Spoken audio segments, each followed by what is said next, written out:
Hello, me. So, not anything done today. Nothing, zero. And reason is, I yesterday had hooked up one of the input groups, which is the first 8 switches here, go up to the G note. And as you can see here, essentially, it goes this white wire going around like in zigzag over here. I don't know if it's visible. It's hard to see in the LCD here. But anyway, and then yesterday I just spent time coding just to get things going. And then when I test it, it doesn't work. Must be software issues. So I try many things, experimented, changed, researched, everything you can think of, I thought of, I tried. And, well, no luck. So, I figured there must be a hardware issue. So I started measuring things and testing the switches, see if the connection is right, if there's a short circuit somewhere.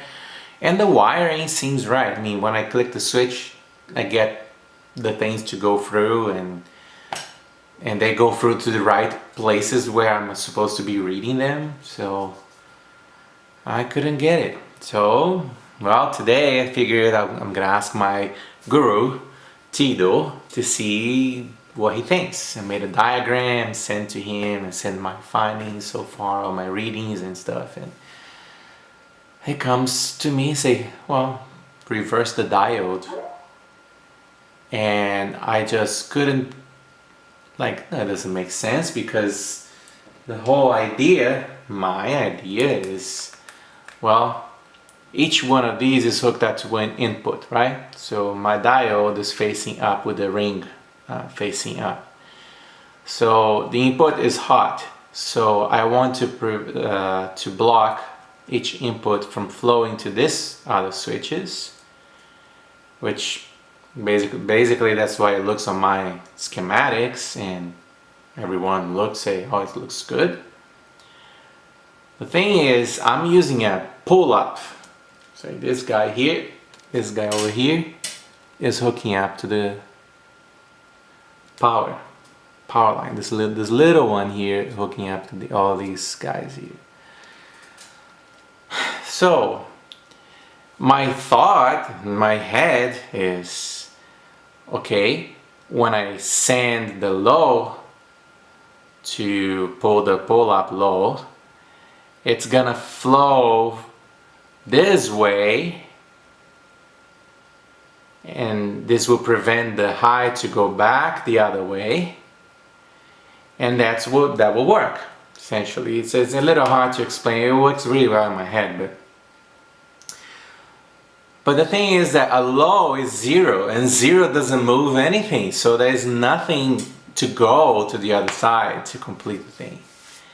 So it turns out that all of the 67 diodes here and their soldered points are reversed, which will mean that all the switch wiring that I spent basically 3 days, I think, maybe, soldering in them, I'll have to do it all over again, like move all things, like, because I'll have to disconnect them, remove the diode, flip the diode, put the diode back, reconnect everything.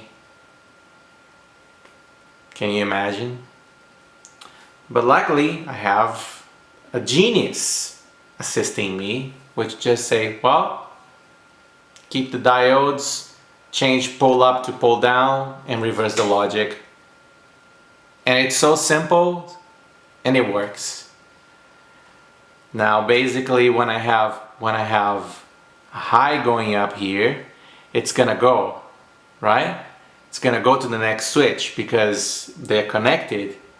However, even when it gets to the next switch, it's gonna be blocked on the way down to the other one, to the input, because the input is the current is not gonna be able to flow from the switch back, and it works. So all of that said, it's time to get done. So I'm gonna work on this, and hopefully still tonight. It is 11:18, very early. I still have a whole night to go. So if this works, I'm gonna try the switches and I'll report back. This test is very quick. I just have to, you know, plug the ground, switch the logic in the software, which is gonna take me 5 minutes or less, and test. And if this works, then finally I get to wire all the other outputs into the switches, and that will make all of my switches work. But because it's 9 groups, each group has 8 switches. Well, it's 67 switches, right? So it's a lot of soldering to do. And yeah, so first I'm gonna test this. If it works, I'll let you know. If it doesn't, I'm not gonna let you know until it works. So but then I just have a lot of work to do. Catch you later then.